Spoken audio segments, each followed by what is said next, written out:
Ciao a tutti e benvenuti sul canale. Siamo qui oggi per parlare del volante KS di Moza. In realtà oggi parleremo anche dell'hub che serve per poterlo collegare standard alone su qualsiasi tipo di base. Ma come dico sempre, banda alle ciance, sigla!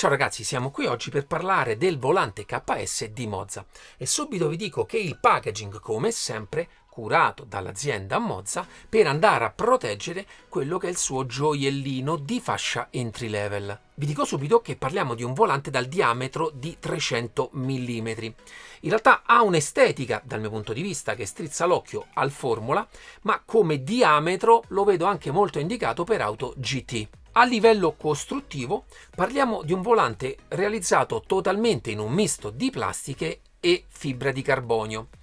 In realtà io l'ho utilizzato con una base di cui vi parlerò tra un po', da oltre 30 Nm e devo dire che si è comportato molto bene. Anche perché la parte con cui si aggancia con il quick release ha una piastra interna in acciaio che rende molto rigido e solidale il quick release proprio al volante. Proprio per questa sua struttura la parte dell'impugnatura è sì in gomma, ma in questo caso è soltanto un piccolo rivestimento da un'impugnatura molto più rigida che fa parte proprio della struttura del volante. Molto interessante è la texturizzazione che è stata fatta sulla plastica, che simula in realtà proprio una fibra di carbonio, totalmente diversa a livello visivo rispetto per esempio a una cubicatura in cui si vede in realtà una trama un po' particolare del carbonio. In questo caso ragazzi lo dovete toccare per capire che non è carbonio. Questo genere di lavorazione naturalmente porta a poter creare delle linee molto più particolari proprio per la struttura del volante. Personalmente ho trovato molto interessanti e comode le impugnature con questa svasatura che invita proprio l'alloggiamento del pollice, e anche in lunghe sessioni le ho trovate particolarmente comode. A livello di elettronica il volante è composto da 10 pulsanti RGB, vi faccio sentire il click. Hanno un feedback tattile in realtà istantaneo nel momento in cui lo andate a premere, per una corsa di poco più di 2 mm. Faccio subito una piccola postilla per quanto riguarda gli adesivi, ve ne vengono forniti in realtà di tutti i colori e in grande quantità, anche se come forme non so come potrebbero essere in realtà attaccati qua sul volante, però volevo fare la precisazione che quelli montati nella parte del pulsante RGB non trattengono totalmente quella che è l'illuminazione sotto. Nella parte centrale, nei due lati, abbiamo questi joystick, sono direzionabili e premibili. Sono dei joystick, ma in realtà all'interno del software possono prendere la funzione joystick o in realtà la funzione D-pad, come fosse un funky switch. Personalmente preferisco il funky switch sia come feedback che come precisione nell'utilizzo. Arriviamo poi alla parte centrale, abbiamo 3 encoder rotativi che possono essere utilizzati come pulsante 1 e pulsante 2, oppure possono avere le 12 funzioni per ogni posizione che questo rotary ha. Il tipo di feedback lo trovo buono, non è tra i più duri che ho mai provato, ma personalmente difficilmente vi farà sbagliare una selezione. Molto interessanti invece questi rotary da pollici, vi faccio vedere anche come vengono utilizzati, anche il rumore. In realtà il rumore di questi qui è un po' plasticoso.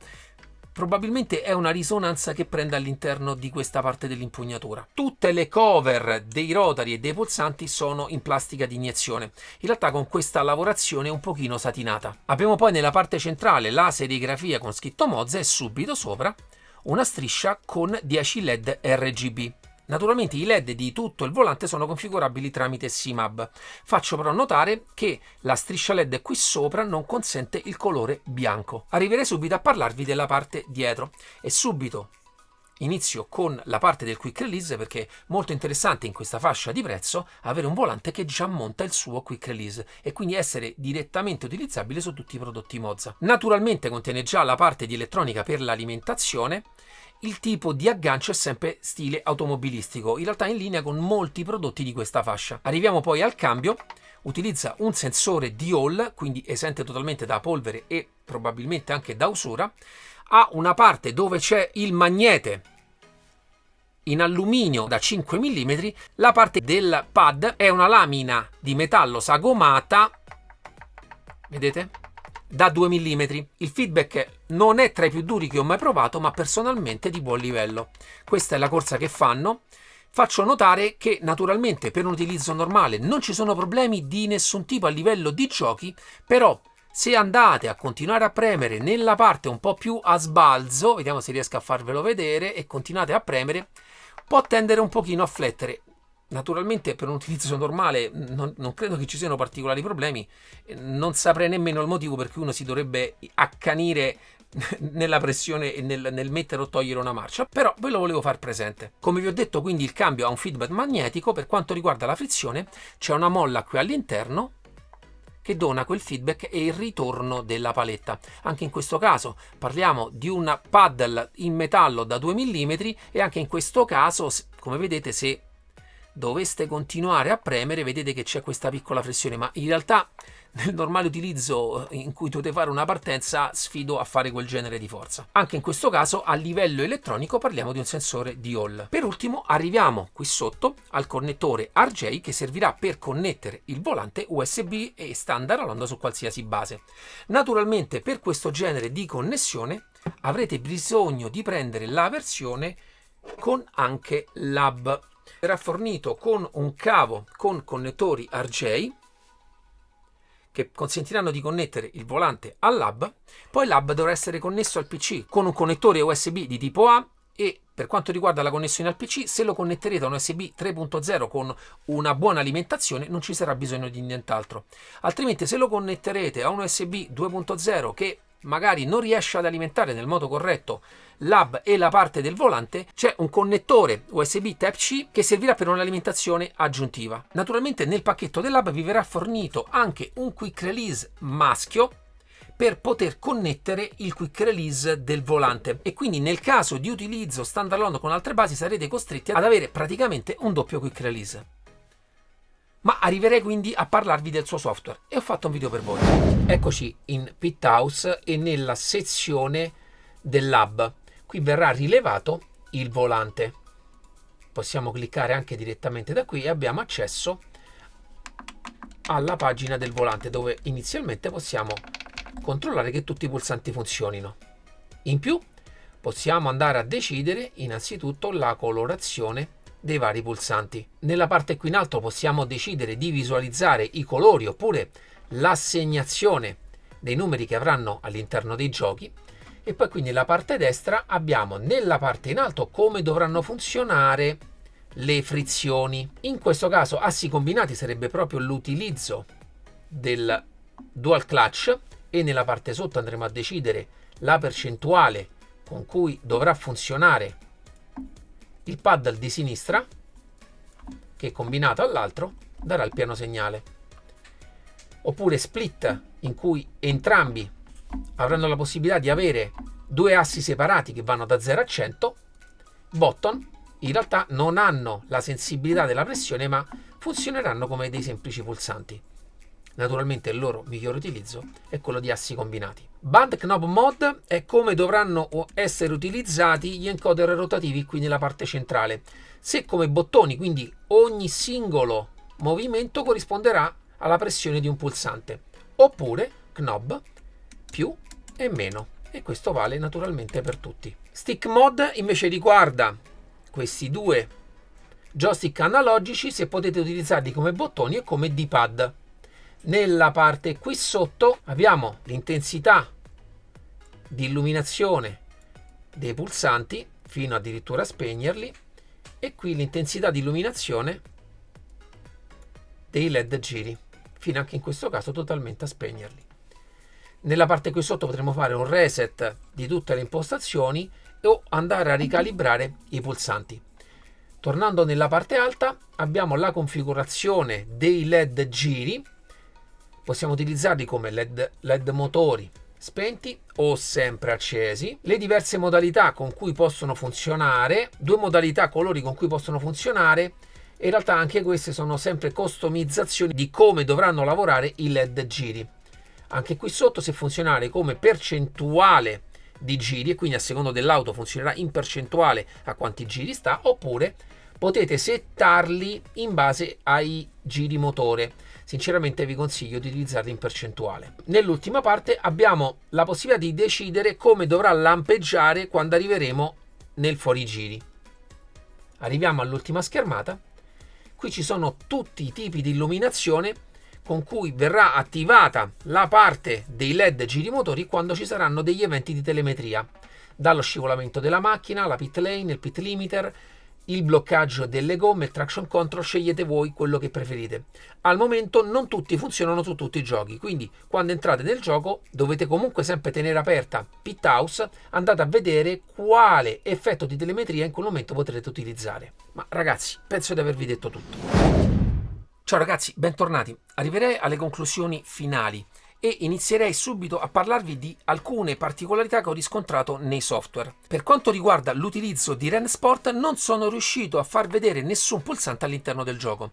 In realtà ho utilizzato anche un software beta che mi è stato mandato da Mozza, ma in nessun modo sono riuscito a farlo vedere al gioco. Naturalmente parliamo di un gioco che ancora non è uscito in versione ufficiale. In realtà ho parlato anche con gli ingegneri Mozza e mi hanno assicurato che in realtà collegato alle basi già funziona, ma probabilmente ci dovrà essere ancora qualche aggiornamento per quanto riguarda la connessione hub e standalone. Un'altra piccola nota la voglio fare per Race Room, in cui il volante funziona perfettamente, ma non sono riuscito ad attivare la parte dei LED. Anche in questo caso faccio la distinzione tra l'utilizzo standalone, come il mio caso, e in realtà con l'utilizzo basi dovrebbe funzionare tutto, ma in questo momento non l'ho potuto testare. Altra peculiarità che ho riscontrato è che in tutti i giochi si attivano anche le funzioni di telemetria e di illuminazione assegnabili ai vari pulsanti, ma non su tutti i giochi funzionano tutti gli effetti di telemetria.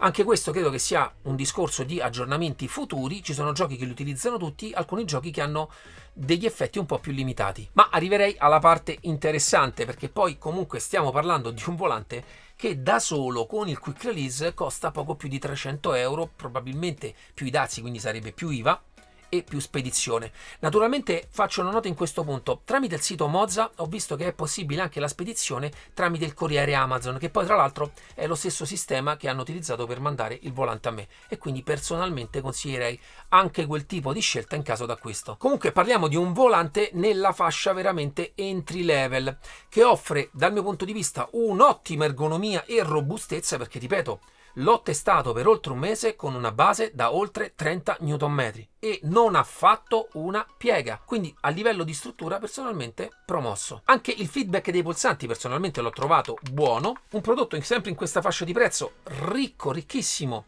di funzionalità. Naturalmente in questo caso si è andato un pochino a risparmiare su quelli che sono i materiali, perché comunque parliamo di un volante anche nella parte delle cover cap totalmente in plastica, ma sinceramente non ho mai visto niente a questo livello che abbia alluminio anodizzato in questo genere di rifiniture qui. Personalmente ho apprezzato molto l'ergonomia dell'impugnatura, anche a livello di aderenza della mano sull'impugnatura, ottima sia coi guanti che senza. In realtà ha quell'effetto un pochino appiccicaticcio che hanno un certo genere di gomme, ma personalmente anche a livello di residui di pelle personalmente ottimo, non trattiene praticamente quasi nulla. Unico aspetto da valutare nella funzionalità standalone è il genere di cavo che viene dato in dotazione.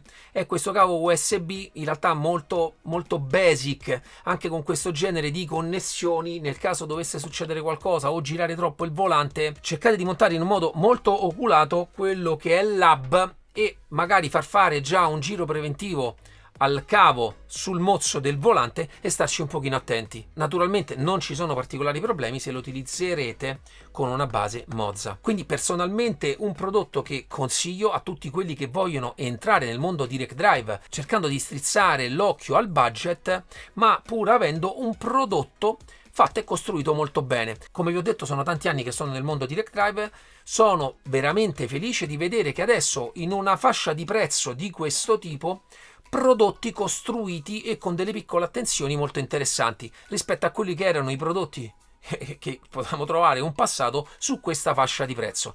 Ragazzi, dal mio punto di vista è stato fatto un carpiato in avanti. Naturalmente ringrazio Mozza per dare la possibilità al mio canale di poter recensire tutti i suoi prodotti. Lascerò tutti i link qui sotto in descrizione per poterlo acquistare. Acquistare tramite questi link aiuta il canale a poter recensire sempre nuovi prodotti. Naturalmente qui sotto troverete anche altri link ad altri brand. Come vi ho detto, è un supporto al canale insieme al like, all'iscrizione e ci vediamo alla prossima. Ciao!